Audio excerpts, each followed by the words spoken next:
बिस्मिल्लाहिर्रहमानिर्रहीम, अस्सलाम वालेकुम। Welcome back to M science. आज की इस वीडियो में हम लोग ट्रैपोनीमा पैलिडम बैक्टीरिया को डिस्कस करेंगे। बेसिकली ये बहुत ही इंपॉर्टेंट डिजीज़ काज करता है जिसका नाम है सिफिलिस। सबसे पहले अगर हम देखें, ट्रैपोनीमा पैलिडम जो है ये स्पायरोचीट्स फैमिली का एक मेंबर है। उसका ये बहुत ही इंपॉर्टेंट बैक्टीरिया है ट्रैपोनीमा पैलिडम।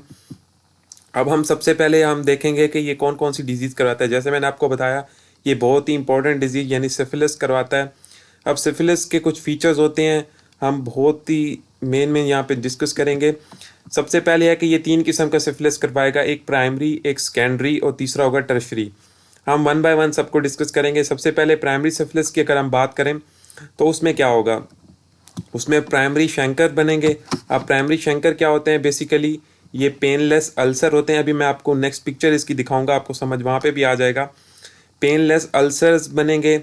जेनिटल अल्सर मतलब हमारे जो जेनिटल ऑर्गन्स हैं वहाँ पे अल्सर्स बनेंगे, लेकिन वो पेनलेस होंगे, उनके अंदर कोई पेन नहीं होगी। ये चीज़ आपने याद रखनी है। वो शैलो होंगे, यानी इतने ज़्यादा वो डीप नहीं होंगे। इसके अलावा अल्सर्स किसको बोला जाता है, अल्सर्स बोला जाता है कि कोई भी चीज़, जैसे स्टोमक में अल्सर आपने देखे होंगे, उसमें ब्रेक इन द स्किन और म्यूकोजल मेम्ब्रेन में आ जाए तो उसको बोला जाता है। और इस शंकर का एक फीचर होता है कि ये रोल्ड एज की तरह होता है। अभी मैं आपको पिक्चर में दिखाऊंगा, ये सारे फीचर्स आपको वहाँ पे क्लियर हो जाएंगे। तो सबसे पहले प्राइमरी शंकर्स होगा, जेनिटल ऑर्गन्स पे जेनिटल अल्सर्स बनेंगे। उसके बाद दूसरी जो चीज़ है वो है सेकेंडरी सेफिलिस। अब सेकेंडरी सेफिलिस में कुछ और चीज़ें हैं, उसमें है मैकुलोपेपुलर रैश। सबसे पहले वो क्या होगी, सेकेंडरी है ना, प्राइमरी मींस के जहाँ पे इन्फेक्शन हुआ है यानी जेनिटल ऑर्गन्स पे ही प्राइमरी शंकर्स बनेंगे, लेकिन सेकेंडरी में वो जेनिटल ऑर्गन के अलावा यहाँ पे अभी बन रहे होंगे। जैसे मैकुलोपेपुलर रैश है, इसमें क्या होगा कि मैक्यूल्स बनेंगे और पेप्यूल्स बनेंगे और रैश बनेंगे। अब ये तीनों टर्म्स हैं, आपको पता होनी चाहिए। मैक्यूल किसको बोला जाता है, जो कि फ्लैट डिस्कलर्ड स्किन एरियाज होते हैं, उसको मैक्यूल कहते हैं। और पेप्यूल किसे कहते हैं, स्मॉल रेज्ड बम्प्स यानी जो उभार होते हैं छोटे से बड़े, वहाँ उसको बोला जाता है मैक्यूल। अब ये कहाँ कहाँ पे बनेंगे मैकुलोपेपुलर रैश, माउथ पे बनेंगे, एक्जिला में बनेंगे, पाम में बनेंगे बायलेटरली, और सोल्स में बन सकते हैं, और ये वीक्स टू मंथ्स के अंदर अंदर ये बन जाते हैं। तो मैकुलोपेपुलर रैश के फीचर्स आपने याद रखने हैं और ये कहाँ कहाँ बनते हैं ये भी आपको पता हो। उसके बाद दूसरी जो सेकेंडरी सेफिलिस की डिजीज़ है वो है कॉन्डाइलोमेटा लेटम। अब यहाँ पे मैकुलोपेपुलर रैश में आप देखें कि ये जेनिटल ऑर्गन्स के अलावा यहाँ पे बन रहे हैं, तो इसीलिए ये सेकेंडरी सेफिलिस में आ रहा है। कॉन्डाइलोमेटा लेटम ये क्या है, बेसिकली जेनिटल वार्ड्स इनको हम कह सकते हैं।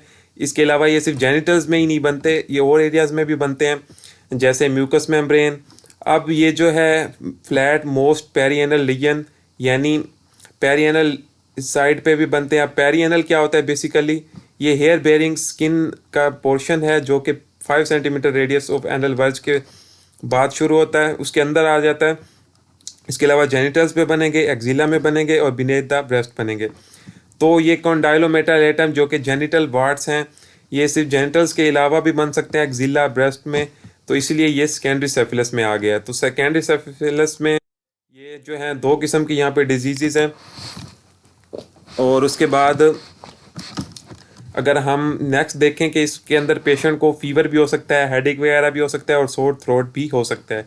ये ज़्यादा इतने कॉमन चीज़ें हैं, लेकिन जो स्पेसिफिक सेकेंडरी सिफिलिस की है कैरेक्टरिस्टिक्स हैं वो मैकुलोपेपुलर रैश और कॉन्डोलोमेटा लेटम। उसके बाद अगर हम देखें नेक्स्ट के इसकी जो इसकी पिक्चर्स अगर हम देखें, जैसे मैंने आपको प्राइमरी शंकर की बात की, अगर आप यहाँ पे देखें ये मेन जेनिटल ऑर्गन है और यहाँ पे आप देखें ये एक अल्सर बना हुआ है बिल्कुल स्किन के अंदर, और इसके रोल्ड एज हैं, आप यहाँ पे देखें ये रोल किए हुए एज हैं, और ये शैलो भी हैं, इतने ज़्यादा डीप भी नहीं है, और ये पेनलेस अल्सर इस तरह के बनते हैं जो कि पीनस पे यहाँ पे दिखाया गया है। उसके बाद यहाँ पे हैंड दिखाया गया है, यहाँ पे सेकेंडरी सेफिलिस जो कि प्राइमरी लीजन के अलावा सेकेंडरी साइड पे बन रहे हैं, यानी पाम के आप देख सकते हैं यहाँ पे मैकुलोपेपुलर रैश। मैक्यूल मीन के यहाँ पे उसका कलर चेंज हुआ हुआ है, और पेप्यूल मीन के इसके ऊपर जो स्मॉल बम्प्स बने हुए हैं जिसके अंदर पस पड़ी हुई है, तो उसको बोला जाता है मैकुलोपेपुलर रैश। ये पाम्स पे दिखाए गए हैं सेकेंडरी सेफिलिस के। उसके बाद ये एनल वर्ज में जो, जैसे मैंने आपको फ्लैट पेरी एनल मुइस्ट एरियाज यहाँ पे आप देखें, ये कॉन्डाइलोमेटा लेटम कहते हैं इनको, और ये चीज़ें भी बनती हैं। इसके अलावा ये एक्जिला ब्रेस्ट वगैरह में भी बनते हैं, जैसे मैंने आपको पीछे बताया। तो ये तो प्राइमरी सिफिलिस की बात हो गई, और ये दोनों तस्वीरें हो गई सेकेंडरी सिफिलिस की। अब हम चलते हैं टर्शरी सिफिलिस क्या होता है। टर्शरी सिफिलिस की में काफ़ी ज़्यादा चीज़ें आ जाती हैं। सबसे पहले अगर हम टॉप टू बॉटम आए तो सबसे पहले फर्म गुमास बनेंगे इसके अंदर। अब ये क्या होती हैं? ये होते हैं सॉफ्ट ग्रोथ नेक्रोटिक सेंटर्स और ग्रेनुलोमास बनते हैं इसमें। कहाँ कहाँ बनेंगे? बोन्स में, मसल्स में एंड स्किन्स में। तो टर्शी सेफिलिस के लिए आपने फर्म गुमास को याद रखना है और उसकी कैरेक्टरिस्टिक्स को याद रखना है। ग्रेनुलोमा जो कि क्रोनिक इन्फ्लेमेशन में बनते हैं और स्पेसिफिक ये कहाँ कहाँ बनेंगे? बोन्स, मसल्स और स्किन में। अब हम सबसे पहले देखें तो लिम्फेडिनोपैथी इसमें हो जाएगी, यानी स्वोलन और enlarge lymph nodes. Lymph mean lymph nodes और एडिनोपैथी मीन के स्वोलन और इनलार्ज। तो ये दो करेक्टरिस्टिक इसमें कॉमन है। अभी मैं आपको पिक्चर भी दिखाऊंगा लिम्फेडिनोपैथी की आगे। उसके बाद अगर हम टॉप टू बॉटम आए तो आइज में ये टर्शरी सेफिलस। अब आप देखें प्राइमरी सेफिलस जो था वो जेनिटल में था, सेकेंडरी फिर पाम्स, सोल्स वहाँ पे पहुँच गया, और उसके बाद जो टर्शरी है वो थोड़ा सा ऊपर हेड एंड नेक तक पहुँच गया। अब हेड एंड नेक में आर्गाय रॉबर्टसन प्यूपल होता है। अब ये क्या चीज़ है, इसको थोड़ा सा अगर हम समझ लें। आर्गाय रॉबर्टसन प्यूपल ये होता है कि आप जैसे वो एक पेशेंट है, वो अकोमोडेशन को तो कर पाएगा लेकिन वो लाइट रिफ्लेक्स को नहीं कर पाएगा। कैसे?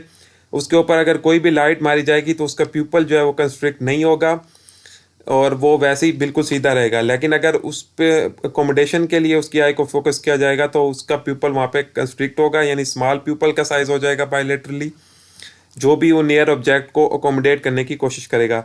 तो बेसिकली आर्गाय रॉबर्टसन प्यूपल ये होता है कि आप का लाइट के खिलाफ रिएक्शन ना हो लेकिन आप अकोमोडेशन कर सको। इसकी तस्वीर भी मैं अभी आपको दिखाऊंगा नेक्स्ट। उसके बाद है एन्यूरोज्म। थोड़ा सा अगर नीचे आए तो हार्ट में ये जो है एन्यूरोज्म करवाता है। अब एन्यूरोज्म जो है एक एक टर्म है, इसे कहते हैं कि weakening of the artery wall that create a bulge, यानी एओर्टा जो है उसकी स्पेसिफिक ये करवाता है। सेंडिंग एओर्टा की एन्यूरोज्म, उसमें एक बल्ज यानी उभार पैदा कर देगा, उसकी आर्टरी को वीक कर देगा और उसकी शक्ल जो है ट्री शेप की तरह हो जाएगी। अभी हम नेक्स्ट देखेंगे कि कैसे होगा वो। उसके बाद जो है ये डिस्ट्रॉय वेजा विजोरम को कर देता है, जो कि वेजा विजोरम क्या होती हैं? जो कि स्मॉल ब्लड वेसल्स होती हैं जो कि बड़ी ब्लड वेसल्स को सप्लाई कर रही होती हैं, यानी एओर्टा को, उसको डिस्ट्रॉय कर देगा। जाहिर बात है बल्ज आ गया, उसके बाद वेजा विजोरम को डिस्ट्रॉय कर दिया और फिर ब्लड सप्लाई भी मुतासिर होगी। उसके बाद अगली चीज़ है हेपेटाइटिस। अब हम एब्डोमिन में आ चुके हैं। वहाँ पे भी क्योंकि इसके इन्फेक्शन जो है वो डेसिमिनेटेड हैं, प्राइमरी से सेकेंडरी, सेकेंडरी से टर्शरी। हेपेटाइटिस करवा सकता है, सिफिलिटिक हेपेटाइटिस होगा, हेपेटोसाइट्स यानी लीवर के जो सेल्स हैं उनको भी डैमेज करेगा। उसके बाद जो है ये posterior column the spinal cord जो हमारा होता है उसको भी डैमेज करेगा। उसके नतीजे में कन्फ्यूजन, अनस्टेडीनेस वाइल वॉकिंग, यानी सीधा नहीं पेशेंट चल पाएगा, उसको कन्फ्यूजन होगी। तो ये कुछ फीचर हैं टर्शरी सिफिलिस के। हेड एंड नेक में भी हैं, एब्डोमिन में भी हैं और बैक साइड पे भी हैं। और प्राइमरी हमने देखा जेनिटल में थे, सेकेंडरी जो था हैंड और सोल्स में थे, और टर्शरी जो है हेड एंड नेक, एब्डोमिन और बैक, यानी पूरी बॉडी में ये इन्फेक्शन फैल जाता है। अब हम इनकी अगर पिक्चर से इनको समझने की कोशिश करें यहाँ पे, तो यहाँ पे देखें स्वोलन लिम्फ नोड्स कुछ इस तरह के होंगे। एक्जिला में आप देख सकते हैं लिम्फेडिनोपैथी इसको हम कहते हैं। उसके अंदर जो है लिम्फ फ्लूइड बहुत ही ज़्यादा एक्सेस में होता है।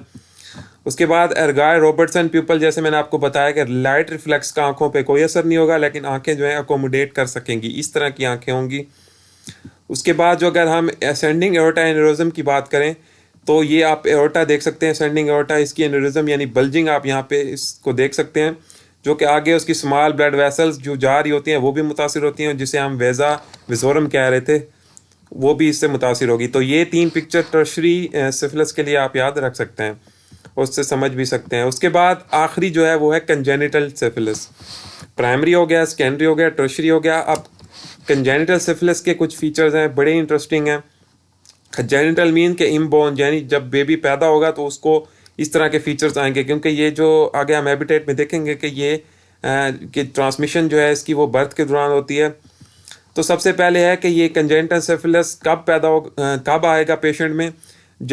अमूमन ये ट्रांसमिट होगा after 3rd month of pregnancy, यानी जो 12 मंथ की प्रेगनेंसी होती है उसके तीसरे मंथ के बाद ये सिम्टम्स आना शुरू हो जाते हैं।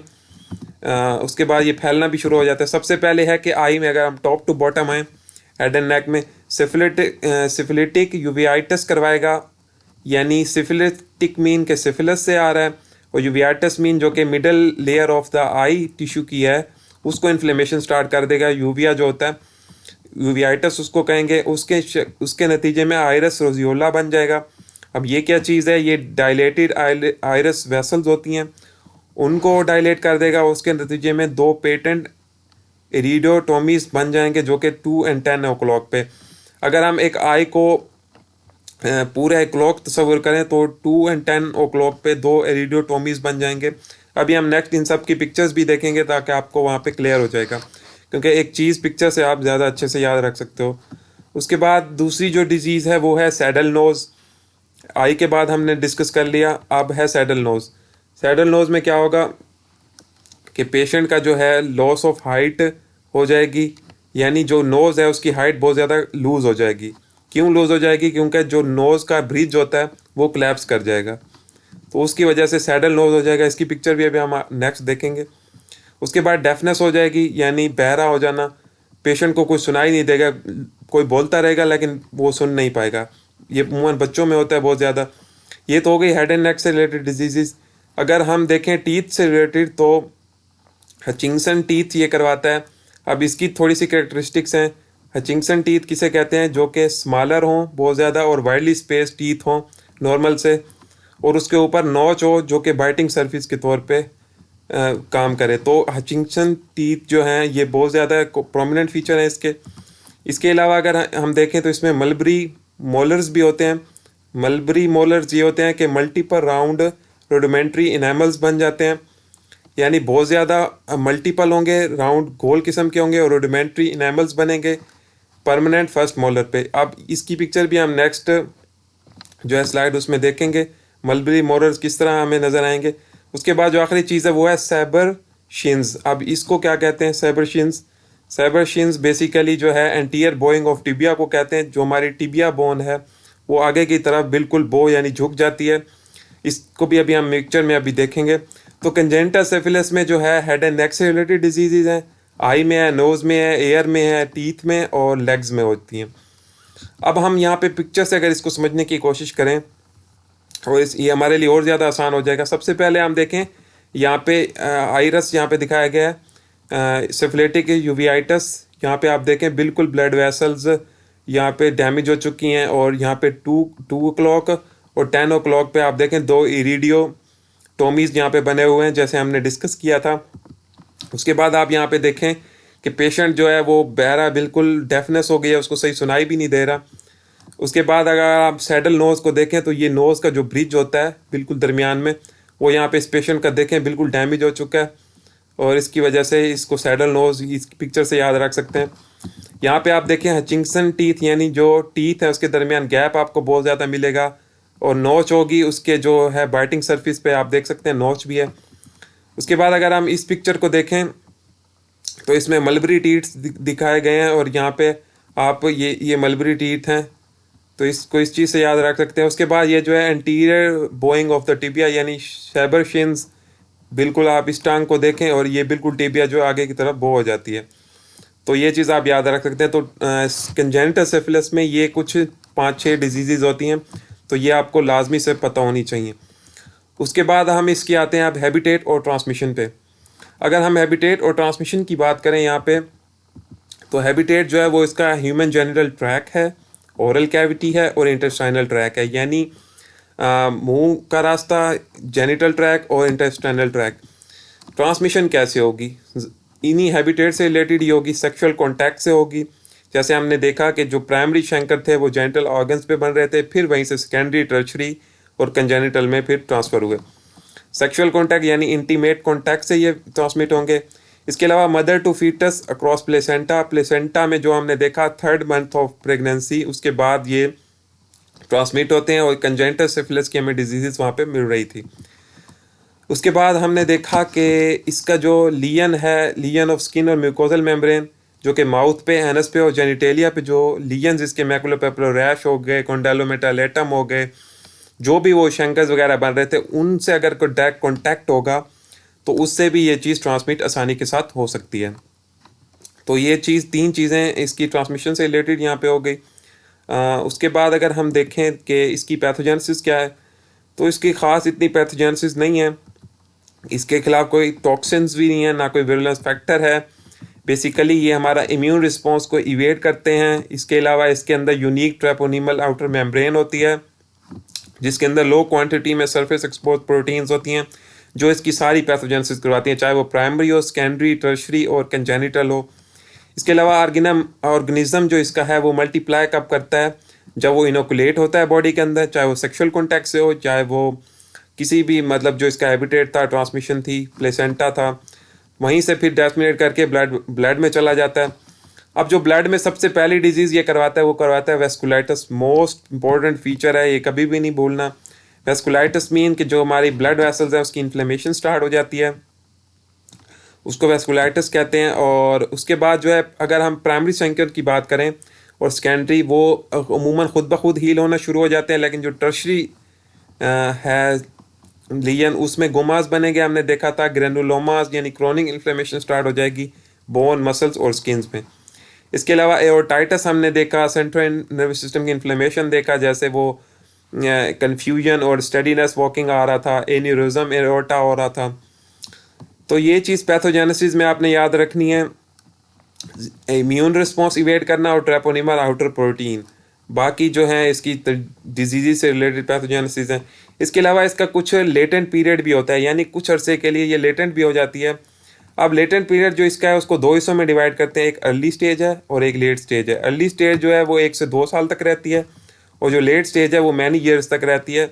तो इसका लेट पीरियड आपको पता हो, और अमूमन जो 1/3 पेशेंट होते हैं वो अमूमन लेटेंट पीरियड में चले जाते हैं, लेकिन उसके दौरान उनका जो सीरोलॉजिकल टेस्ट है, स्पेसिफिक सीरोलॉजिकल टेस्ट, वो पॉजिटिव आता है। अभी हम लेबोरेटरी डायग्नोसिस में देखेंगे कि वो क्यों पॉजिटिव आता है। तो यहाँ पे आप ये चीज़ याद रखें कि लेटेंट पीरियड इसका होता है और 1/3 पेशेंट इसको शो करते हैं। और पैथोजेनेसिस में होस्ट डिफेंस को इवेट करना और ट्रेपोनिमल आउटर प्रोटीन। कैरेक्टरिस्टिक्स की बात करें तो बड़ी ही आसान है यहाँ पे कैरेक्टरिस्टिक्स। स्पायरोचीड्स फैमिली का ये मेंबर है। स्पायरोचीड्स में इनके स्पायरल शेप, इसके रॉड होते हैं, अभी हम देखेंगे एक पिक्चर में नेक्स्ट। इसके अलावा फ्लेक्सिबल होते हैं स्पायरल्स, बिल्कुल इसके मतलब मूवमेंट कर सकते हैं। ये 3 स्पेसिफिक कैरेक्टरिस्टिक्स इसकी होती हैं। उसके बाद अगर हम लेबोरेटरी डायग्नोसिस की बात करें तो यहाँ पे ये बड़ी इंटरेस्टिंग इसकी लेबोरेटरी डायग्नोसिस है। जैसे हमने डिजीज़ में देखा था कि 4 किस्म की डिजीज़ थी, तो इसी तरह लेबोरेटरी डायग्नोसिस भी बड़ी इंटरेस्टिंग है। सबसे पहले है कि इसका ऑर्गेनिज्म, जैसे हमने कहा कि ये टू थिन है, फ्लेक्सिबल है, तो हम इसको ग्राम स्टेनिंग तो कर ही नहीं सकते ना, या कोई कल्चर वगैरह, ना इसको हम ग्रो कर सकते हैं, क्योंकि ये जो ग्रो करता है वो बहुत ही ज़्यादा स्लोली करता है। तो फिर हम कैसे इसकी लेबोरेटरी डायग्नोसिस करेंगे? बड़ा ही आसान है। सबसे पहले जो स्पेसिफिक टेस्ट है वो है डायरेक्ट विजन करेंगे हम इसकी डार्क फील्ड माइक्रोस्कोपी से। अच्छा, अब ये डार्क फील्ड माइक्रोस्कोपी क्या होती है? बेसिकली इसको इम्यूनोफ्लोरेसेंस भी कह सकते हैं स्ट्रेन, या फिर सिल्वर इम्प्रेग्नेशन। इसका क्या मतलब है कि जो भी हमारे पास अनस्टेन सैंपल होगा उसके ऊपर हम ब्राइट लाइट को डालेंगे, जिसके पीछे एक डार्क बैकग्राउंड होगा, और उसके ऊपर हमारा सैंपल या बैक्टीरिया होगा, वो बिल्कुल डार्कली शो हो जाएगा वाइट कलर में। अगर भी मैं आपको एक नेक्स्ट पिक्चर दिखाऊंगा डार्क फील्ड माइक्रोस्कोपी में कैसे हम बैक्टीरिया को डिटेक्ट करते हैं या विजुलाइज करते हैं। उसमें जो इसके बैक्टीरिया हैं वो कॉइल्ड फॉर्म में होंगे, जाहिर बात है स्पायरल शेप कॉइल्ड फॉर्म में होंगे, और at the centre of the field वो बनेंगे थिन टाइट स्पाइरल्स की शक्ल में।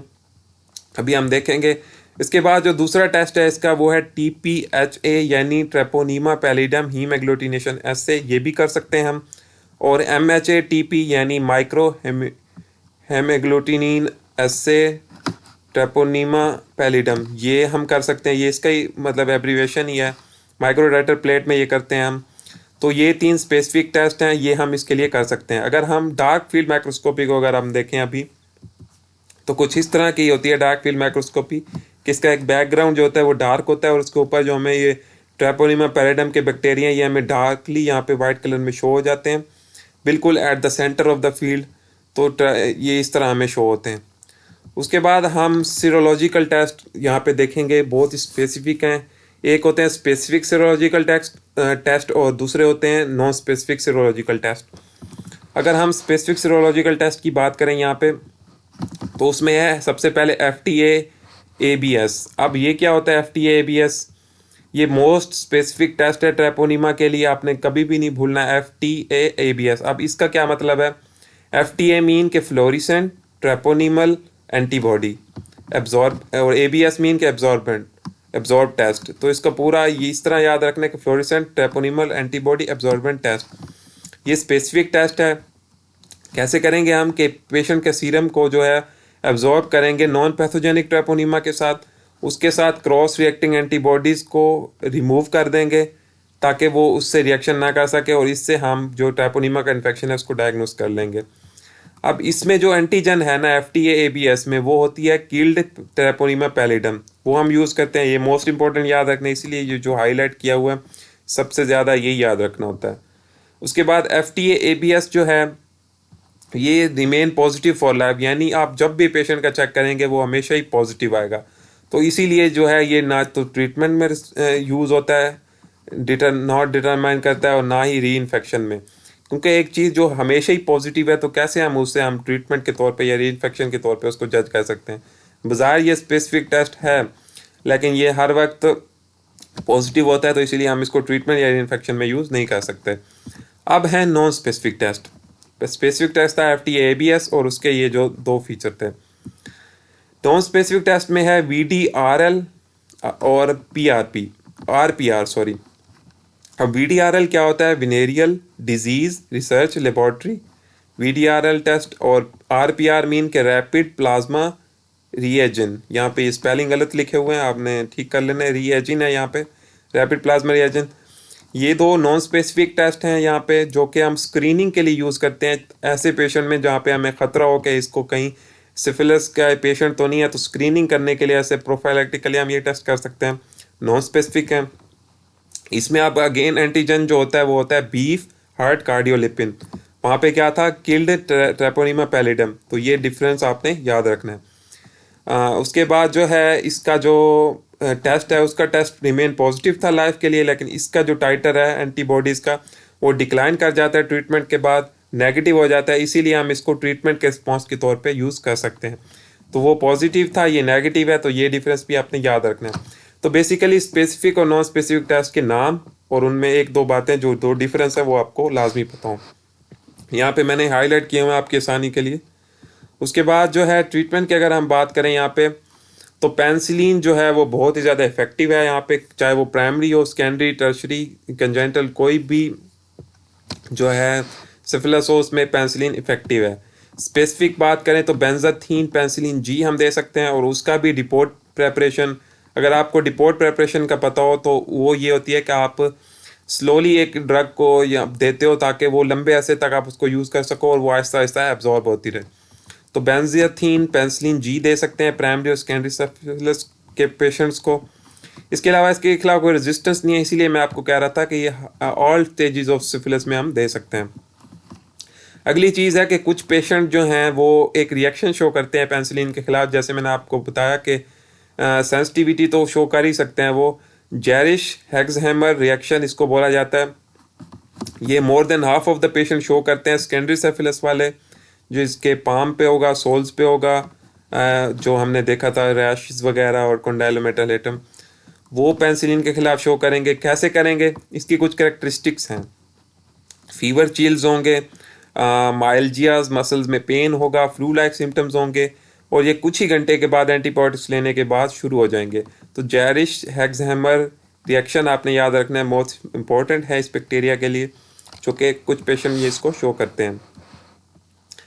प्रिवेंशन की अगर हम बात करें यहाँ पे, तो बेंजाथीन पेंसिलिन हम दे सकते हैं उन लोगों को जो कि क्लोज कॉन्टैक्ट होते हैं, जो कि ऐसे लोगों के करीब होते हैं, तो उनको बचने के लिए वो बेंजाथीन पेंसिलिन एज ए प्रोफाइलैक्टिकली इसको यूज़ कर सकते हैं।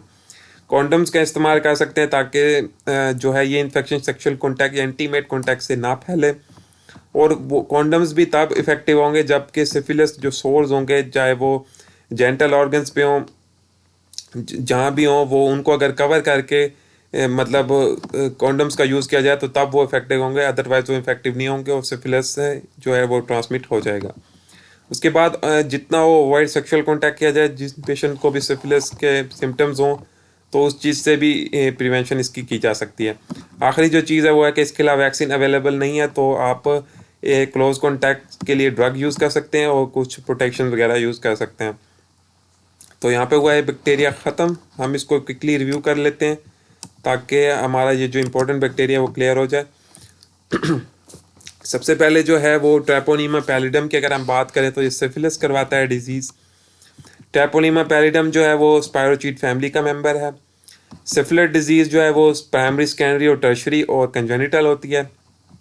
प्राइमरी सिफिलिस में प्राइमरी शंकर्स बनेंगे जो कि जो है जेनिटल्स पे बनेंगे प्राइमरी। सेकेंडरी जो है वो मैकुलोपेपुलर रैश और कॉन्डाइलोमेटा लेटम बनेंगे। अब ये जो है जेनिटल्स पे तो बनेंगे ही बनेंगे, लेकिन माउथ, एक्जिला और बाकी मतलब बॉडी पे, और जो कंडाइलोमेटा लेटम है वो भी एनल, जेनिटल्स, एक्जिला वहाँ पे बनेंगे। इसके अलावा पेशेंट को हेडेक, सोर थ्रोट और फीवर हो सकता है।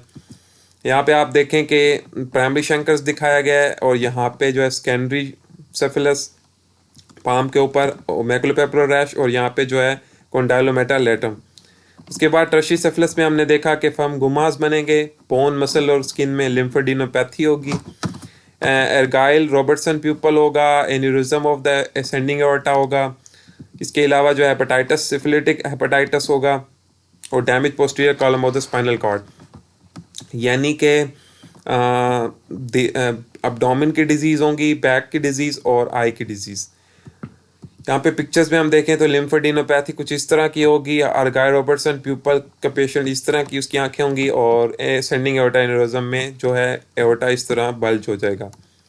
कंजेनिटल सिफिलिस की बात करें तो हम ये थर्ड में प्रेगनेंसी के बाद होगा, सिफिलिटिक यूवियाइटिस होगा, सैडल नोज होगी, डेफनेस होगी।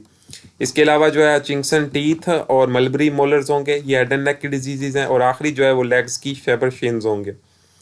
इनके फीचर्स मैंने आपको ऑलरेडी बता दिए हैं। उसके बाद जो है जो यूवियाइटिस इस तरह होगा, डेफनेस इस तरह, और सैडल नोज इस तरह प्रेजेंट करेगा।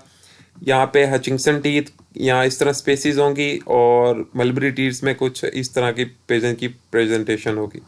उसके बाद शेबरशिन्स में एंटेयर बोइंग ऑफ लेग्स होंगी इस तरह। हैबिटेट और ट्रांसमिशन में हमने देखा कि इसका हैबिटेट जेनिटल ट्रैक है, ओरल कैविटी और इंटेस्टाइनल ट्रैक। ट्रांसमिशन इसकी सेक्सुअल कॉन्टैक्ट से होगी और उससे प्राइमरी, टर्शरी और सेकेंडरी डिजीज़ होंगी। मदर टू फीटस होगी तो कंजेनिटल डिजीज़ होंगी, और लियन ऑफ स्किन और म्यूकस मेम्ब्रेन से भी इसकी ट्रांसमिशन हो सकती है। तो बेसिकली 3 मेथड से होती है इसकी। पैथोजेनेसिस में हमने देखा कि कोई टॉक्सिन तो है नहीं, इवेट करते हैं इम्यून रिस्पॉन्स को, ट्रैपोनिमल आउटर प्रोटीन इन्वॉल्व है, ऑर्गेनिज्म मल्टीप्लाई करके डेसिमिनेट करेगा, वेस्कुलराइटिस होगी, फिर primary chancre, secondary chancre heal करेंगे, टर्शरी शंकर जो है उसमें गुमास बनेंगे। उसके बाद लेटेंट पीरियड इसमें बहुत ज़्यादा इंपॉर्टेंट है, जो कि 1/3 पेशेंट्स में होगा। कैरेक्टरिस्टिक्स में हमने देखा 3 स्पेसिफिक कैरेक्टरिस्टिक हैं, spirochaetes family, spiral shape rod और फ्लेक्सिबल। लेबोरेटरी डायग्नोसिस में हमने देखा कि ऑर्गेनिज्म टू थिन है, इसीलिए हम इसको ग्रो वगैरह नहीं कर सकते। स्पेसिफिक टेस्ट करेंगे, डार्क फील्ड माइक्रोस्कोपी से डायरेक्ट विजन करेंगे इसकी। इसके अलावा THPA और MHATP भी ऐसे वगैरह हम कर सकते हैं। फिर है यहाँ पे डार्क फील्ड माइक्रोस्कोपी में कुछ इस तरह के स्पाइरल कॉइल्स यहाँ पे नजर आएंगे इस बैक्टीरिया के। सीरोलॉजिकल टेस्ट में हमने देखा कि स्पेसिफिक टेस्ट होते हैं और नॉन स्पेसिफिक। स्पेसिफिक में FTA ABS है, जिसमें किल्ड ट्रैपोनिमा पैलिडम एंटीजन है, और ये पॉजिटिव होता है पूरी लाइफ के लिए। लेकिन जो नॉन स्पेसिफिक टेस्ट है उसमें VDRL और RPR होते हैं, जो कि बीफ हार्ट कार्डियोलिपिन एंटीजन से बनते हैं, लेकिन ये जो है ट्रीटमेंट में इन्वॉल्व होते हैं, ये जो है ट्रीटमेंट के बाद फ़ौरन नेगेटिव हो जाते हैं, इसलिए हम इसको ट्रीटमेंट में यूज़ कर सकते हैं।